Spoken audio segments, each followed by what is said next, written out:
میرے نبی نے فرمایا معاذ تمہیں سارے دین کا خلاصہ بتاؤں؟ کہا جی کیا؟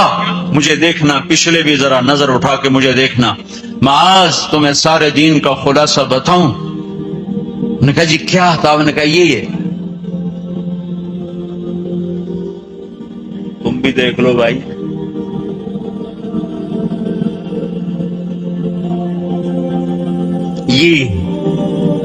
یہ قابو میں ہے، سارا دین میرے ہاتھ میں ہے. یہ قابو میں نہیں ہے تو ہر شے ہاتھ سے جا رہی ہے، جا رہی ہے، جا رہی ہے، جا رہی ہے. لہذا سہنا سیکھو، سہنا سیکھو. گھر ٹوٹ رہے ہیں، طلاقوں کی ریشو بڑھ رہی ہے کہ سہنا نہیں سکھایا ماں باپ نے.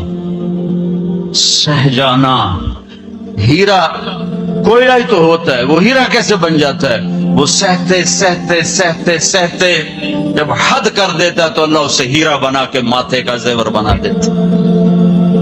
تو سہنا سیکھو، برداشت کرنا سیکھو. اپنے بچوں کو سکھاؤ، خاص طور پر بیٹیوں کو سکھاؤ کہ ہمارا سسرال 100% ظالم معاشرہ ہے. میں بڑے درد سے یہ بات کہہ رہا ہوں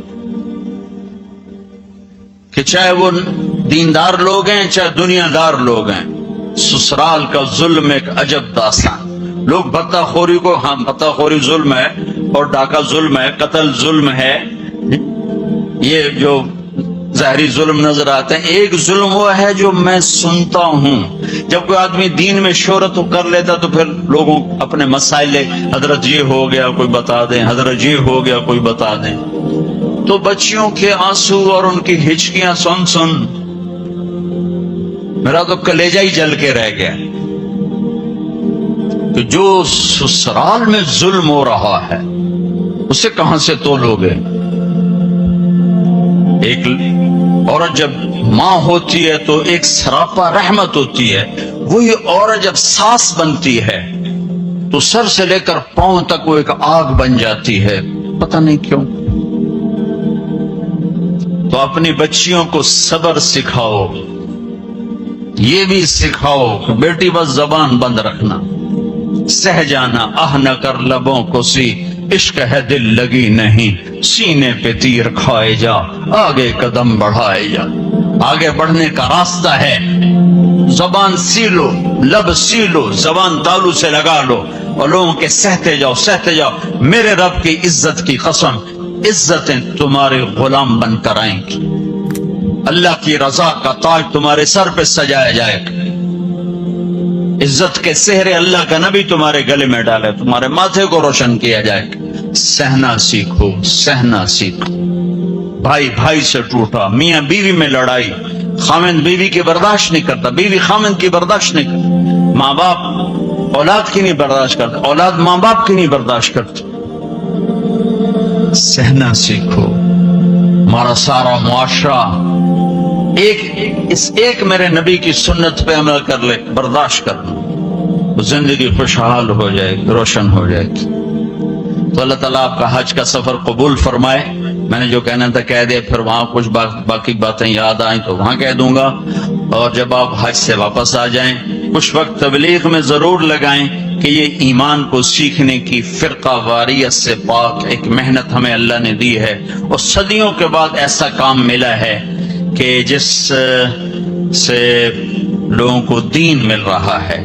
اسپین میں جہاں میرا بیان تھا وہ ایک ہال تھا بہت بڑا، جس میں سارے دنیا سے علماء آتے ہیں یا کوئی سیاسی لوگ آتے ہیں، تو وہ وہاں ان کی تقریریں ہوتی ہیں. لہذا وہاں ایک سسٹم ہے کہ جو بھی اسپیکر بیان کرے گا آٹومیٹک اس کا بیان اسپینش میں ٹرانسلیٹ ہو کر پولیس کے پاس چلا جائے گا. تو میں نے وہاں بیان کیا تو رات کو لیٹ نائٹ ایک ساتھی ہے کہ جو چیف پولیس ہے، یعنی ڈی آئی جی سمجھ لو، وہ کہتا ہے کہ میں نے آپ کے اس عالم سے ملنا ہے، میں ان سے ملنا چاہتا ہوں. تو میں نے کہا ٹھیک ہے مل لیتے ہیں. تو 2 دن کے بعد ہماری ملاقات ہوئی. وہ کہنے لگا کہ جو باتیں آپ نے کی ہیں ہم نے کبھی زندگی میں سنی نہیں، ہمارے پاس تو ہر چیز آتی ہے. آپ نے اسلام پیش کیا ہے، آپ نے انسانیت کو پیش کیا ہے. یہ غیر مسلم کہہ رہا ہے، غیر مسلم کہ اگر ہر آنے والا اسکالر ایسے ہی بولے جیسے آپ بولے ہیں تو ساری دنیا میں امن قائم ہو جائے گا. میں آپ سے درخواست کرتا ہوں آپ سال میں 2 دفعہ اسپین آیا کریں, 2 دفعہ. میں کہا بھائی ذمہ داراں دا بوجھ ویل لوندا ایڈے میرے کو ٹکٹ فالتو کوئی نہیں کہ یہ تو تمہیں سنا رہا ہوں.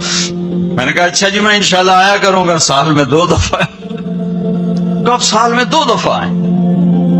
آپ کی باتوں کی صرف مسلمانوں کو ضرورت نہیں ہے, ہماری قوم کو بھی ضرورت ہے جو باتیں آپ نے کی. تو میں نے کیا بیان کیا؟ اخلاق. یہ جو آپ سے بیان کر رہا ہوں, عبادات تو وہ سمجھتے نہیں, میں نے نماز کی بات کیوں نہیں کیا خبر, لیکن اب میں اخلاق کو بولا, ماں کے ساتھ کیا کرنا ہے, بیوی کے ساتھ کیا کرنا ہے, باپ کے ساتھ, بہن کے ساتھ, بھائیوں کے ساتھ, بچوں کے ساتھ, پڑوسیوں کے ساتھ, تو وہ ہل کے رہے. پونا گھنٹہ میرے پاس بیٹھا ہے. تو میں نے ساتھیوں سے کہا کہ چھوٹے چھوٹے گفٹ لانا, ان کو دیں گے. جب وہ مجلس ختم ہوئی تو میں نے وہ تھے یہ اپنا خوشبو تھی, تو میں نے کہا ہمارے نبی کی سنت تھی جب کوئی اہم لوگ آتے تھے تو آپ ان کو ہدیہ دیتے تھے, تو میں اپنے نبی کی سنت میں آپ کو یہ گفٹ کرتا ہوں. تو تینوں کھڑے ہو, انہوں نے کھڑے ہو کر وہ مجھ سے وصول کیے. اور پھر جب وہ گئے تو مجھے میرے سامنے نہیں دوسرے سے کہا کہ ہم اور بھی مسلم اسکالر سے ملے ہیں, ہمیں کسی نے اتنی عزت نہیں دی جتنی آپ کے اس ساتھی نے دی ہے.